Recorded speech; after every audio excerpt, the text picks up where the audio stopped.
இயற்கையின் மடியில் அடர்ந்த பச்சை போர்வை போர்த்திய ஒரு அழகிய காடு. அங்கே காலத்தின் சுவடுகளை தாங்கி கம்பீரமாக நின்றிருந்தது ஒரு பெரிய அத்திமரம். அந்த மரத்தின் நிழலில் மெதுவான அடிகளோடு களைத்து போய் வந்து அமர்ந்தது ஆமு என்ற அந்த சின்னஞ்சிறு ஆமை.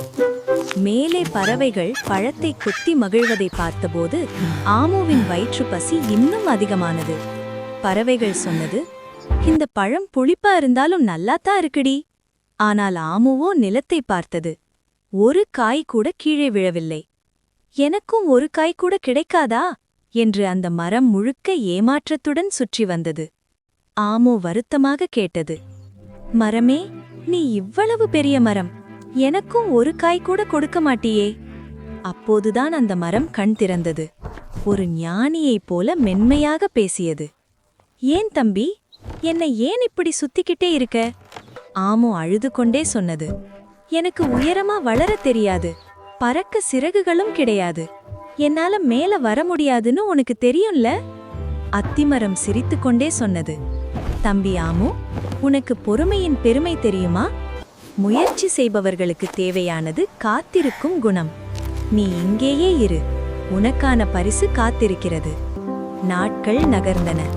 மரம் சொன்னதை ஆமு மந்திரமாக நம்பியது. 5 நாட்கள், 10 நாட்கள், மழையும் வெயிலும் மாறி மாறி வந்தன. மரம் பொய் சொல்லி இருக்குமோ என்று ஆமுவின் மனம் ஒரு நிமிடம் தவித்தது. ஆனாலும் தன் நம்பிக்கையை விடாமல் அங்கேயே தவம் இருந்தது அந்த சிறு ஆமை. நாட்கள் செல்ல செல்ல அத்திக்காய்கள் கனிந்து தேன் பழங்களாக மாறின. திடீரென்று ஒரு காலை நேரம் தப்பென்று ஒரு சத்தம். ஆமு ஓடி பார்த்தது. அங்கே சிவப்பாக தேன் வழிய ஒரு கனி விழுந்து கிடந்தது. ஆ, இது காய் இல்லையே, சிவப்பா தேன் மாதிரி வழியுதே. அந்த முதல் வாய் தேனை விட இனிப்பாக இருந்தது. மரம் கனிவோடு சிரித்தது. பார்த்தாயா ஆமு, அவசரப்பட்ட பறவைகள் புளிப்பான காயை சாப்பிட்டாங்க. ஆனால் பொறுமையா இருந்த நீ தேன் போன்ற அத்திப்பழத்தை சாப்பிடுற. அவசரப்பட்டு நான் முயற்சியை கைவிட்டிருந்தா இந்த இனிப்பான பழம் எனக்கு கிடைக்காது என்று ஆமு புரிந்து கொண்டது.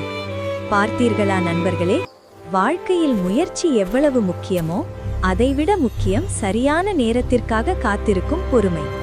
பொறுத்தால் பூமி ஆழ்வார். முயற்சி செய்வோம், பொறுமையுடன் காத்திருப்போம். மீண்டும் சந்திப்போம். நன்றி. இந்த கதை உங்களுக்கு பிடிச்சிருந்தால் இதுபோல் நிறைய கதைகளை பார்க்க கேதவர்ஸ் சேனலை சப்ஸ்கிரைப் செய்யுங்கள். மறக்காமல் அந்த பெல் ஐகானையும் அழுத்துங்கள்.